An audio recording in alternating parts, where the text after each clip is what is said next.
that make sense? It does, yeah. Again? Mm-hmm. Just gonna grab a few more cookies. So then here, once he's joined up, and because that's the ultimate goal, is that he joins up and follows you. Mm-hmm. Then we can practice this following process. And you should imagine that you have a lead line on him, that it's just like walking him on a lead line. Okay. It's just invisible.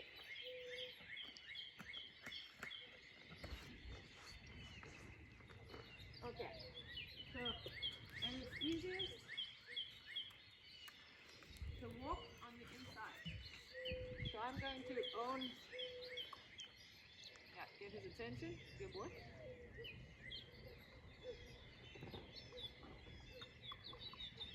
Okay. So sometimes they need to just understand to come a little forward. Every time he leads me here, I'm going to stop and I'm giving a treat. And then I can just softly guide his head that way.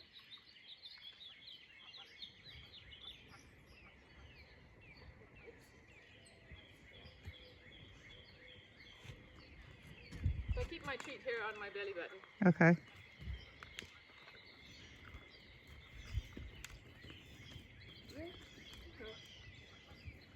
I'm just kind of lifting my inside foot a little bit, Not to threaten him, but I was actually lifting it out of the way of his foot, just in case he turned in too quick. See, now I didn't need to guide him with me. He came this time, right? And if I need to guide him out, I'm just going to walk slightly like this. Okay. So, there we go, because I've established my space earlier on, right? Okay. And I don't want to walk too far in the beginning. And I don't try to stop him. He just stops when he stops. Okay. And what I can do is, if I want to stay lined up with him, I can turn in so that I end up on the small circle. Okay. Like this.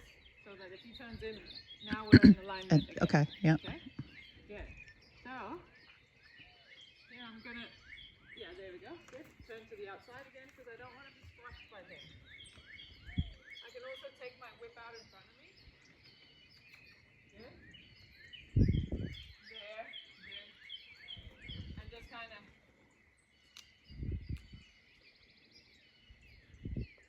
not going to give him that one. Yeah, good. Yeah, good.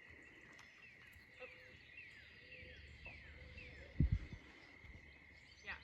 So just, try to keep your pathway. Like I said, I can bring my whip out in front of me and actually kind of, again, sweep the space here to discourage him from coming in front.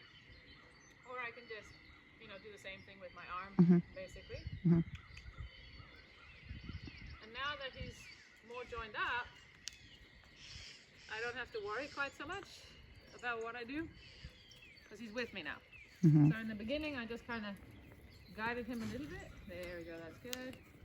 So, now, if he disconnects,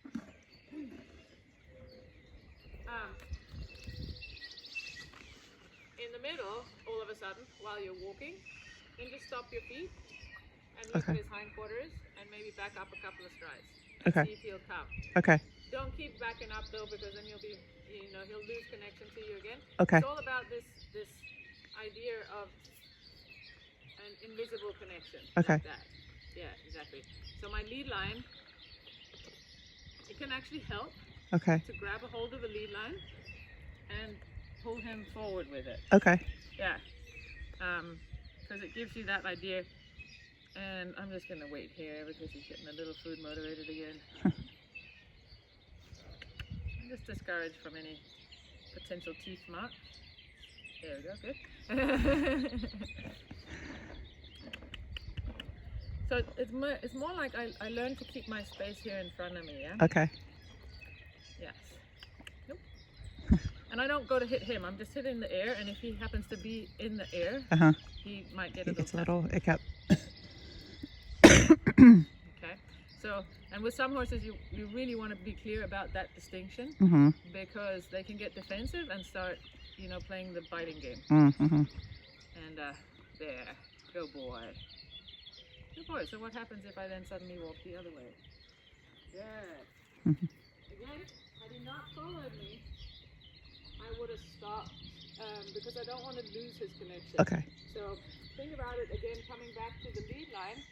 I don't want to walk further away from him than a regular lead line would allow me to do. Okay. Right? So again, I'm going to grab my lead line.